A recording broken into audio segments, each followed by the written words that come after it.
Night Might. In February 1959, 9 hikers went into the Ural Mountains in northwest Russia. Their planned route was well established, and the group had prepared extensively for their trek. But when they failed to return from their excursion, search parties found something that would turn the case into one of the greatest mysteries of the 20th century. This is the terrifying true story of what happened at Dyatlov Pass. I'm your host, and in this series, we bring you the most mysterious and deadly occurrences from around the world. Viewer discretion is advised for this episode, as some of this video may be offensive or disturbing. We, the makers of this video, in no way support or condone the actions of the subjects featured. The Hikers. Our story begins with 9 experienced skiers and outdoors people who were part of the ski club at the Ural Polytechnic Institute in Sverdlovsk, now called Yekaterinburg. Over the course of several weekends in January, they trained on nearby hills and prepared their equipment for the excursion. The group consisted of 3 women and 6 men, all of whom had extensive experience in winter survival. Most of them had served in the army and had training in things like skiing, hunting, and first aid. They were all in good physical condition and had prepared well for their trip into the mountains. When the time came, the group set out to explore Otorten, a mountain peak in the northern Ural. Little did they know it would become one of the most sinister places in history. On February, the hikers took the train from their home city of Yekaterinburg to the nearby town of Idel. From here, they would start their journey into the mountains. The group split into 2 teams of 4 to do the first part of the hike. One team would take the longer but safer northern route, while the other took a shorter path known for its danger. It was decided by flipping a coin, and the team consisting of Yuri Doroshenko, Zina Kolyada, Ludmila Dubinina, and Semyon Zolotaryov would take the dangerous southern route. The others would follow the northern one dot. As the team made their way up the icy slopes, they battled below freezing temperatures and heavy snow, but nothing that would be considered extreme at the time. In fact, the group had taken part in much more difficult expeditions before. The next day, the group reached a spot called Vitsai Lodge, a checkpoint used by geologists working in the area. Here they signed in and recorded their plans for the rest of their journey. There were only 2 buildings at the lodge, a wooden shed and a stone hut. The hikers decided to spend the night here rather than make camp outside in the cold. They cooked dinner together and retired for the night. It was early the next morning when the group got up, made breakfast, and headed into the mountains. Unlike the other group, the team of 4 was completely alone. As they struggled through the deep snow, they began to fall behind schedule. If they couldn't make camp that night, they would have to turn back. For reasons unknown, the group decided to continue on. When they finally stopped for the night, it was past 10 p.m. and they pitched their tent in an area full of boulders. The investigation. The following morning, Yuri noticed that his glove was missing, and he went back to look for it. He found the tent abandoned and empty. Yuri immediately became alarmed. He shouted for the others, but only received an echo in response. Where could they have gone? Had something happened to them? In a panic, Yuri hurried back to the last place where they had been seen, the Vostokny Lodge. On the way, he met a man named G. Mika Parov, who told him that he had seen the group earlier and that they were arguing with each other. When they arrived at the lodge, there was no sign of the missing campers. Someone had broken the lock on the shed, so Yuri stepped inside to look for supplies that might help them survive the night. He found an axe and took it with him as a weapon if anything or anyone was lurking outside. Upon discovering the tent empty, not only did the group abandon their belongings, but they also seemed to have vanished without a trace. With no other choice, Yuri decided to leave the mountains and go to the authorities. After informing them of the situation, a search party was organized. The team that had started the journey with the dangerous route was expected to return soon, and there was growing concern for their safety. A few days later, rescuers discovered the abandoned tent. It wasn't hard to find, as it was practically sticking out in the middle of nowhere. Once they determined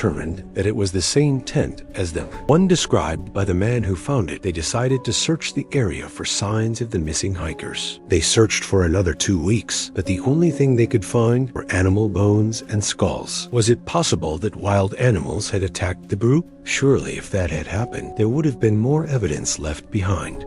The autopsy.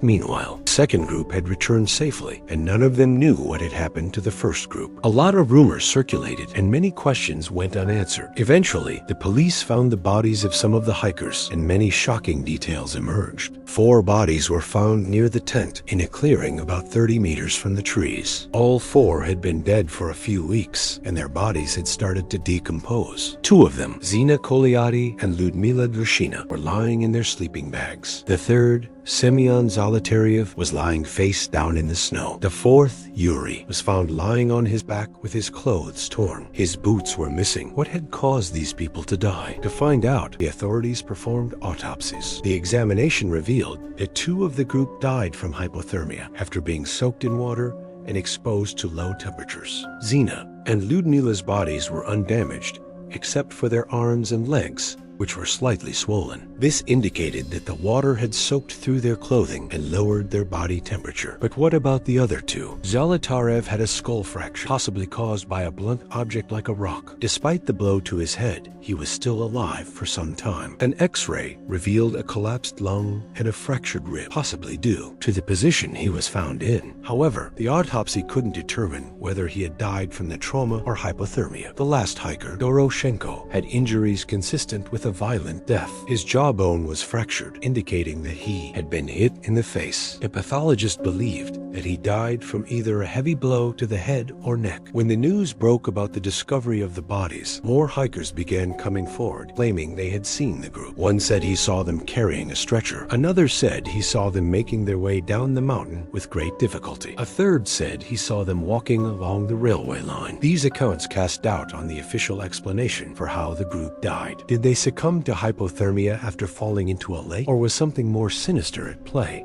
The theories. There are many theories surrounding the deaths of the 9 hikers. Let's look at a few of the most popular ones. First, the avalanche theory. This is the idea that the group stumbled upon a dangerous slope and accidentally triggered an avalanche that buried them alive. Investigation, as it explained how the group could have been covered in snow and trapped under ice. However, the investigation was widely criticized for being incomplete and unreliable. In the years since, many people have come forward with evidence that disproves this theory. No one had seen an avalanche in the area at the time. Meteorologists claimed that weather conditions weren't suitable for one, and witnesses said they wouldn't have missed such a large-scale event. Next, the military theory. During the Cold War, the Soviet Union and its allies conducted numerous nuclear tests in northern Russia. Some believe that the group may have stumbled onto a test site or been caught in the blast radius of a device. This is plausible considering the injuries sustained by one of the victims. However, scientists believe the radiation levels in the area after the alleged incident were well within acceptable limits. Additionally, there were no records of any tests taking place at the time. Now, let's talk about the extraterrestrial theory. Fans of the paranormal believe that the group may have been abducted by aliens. While there's no direct evidence to support this, it's argued that some of the physical injuries found on the victims could have been caused by an alien spacecraft. Even the most famous Russian scientist, academician of sciences, and winner of Nobel Prize,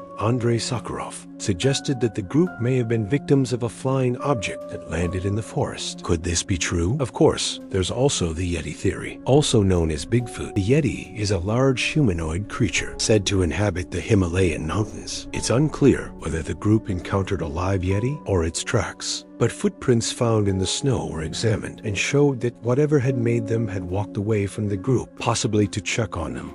Conclusion. So what really happened on that mountain? To this day, there's no definitive answer, and speculation continues to run wild. Each theory has its strengths and weaknesses, and no one can say with certainty what happened to those poor hikers. Despite the lack of answers, one thing is for sure: the Dyatlov Pass Incident remains one of the most intriguing mysteries of our time. If you like scary stories, then check out more episodes like this one. Thank you for watching. Which theory do you think best explains what happened? Let me know in the comments below. And remember, if you enjoyed this video, don't forget to hit that subscribe button. See you next time.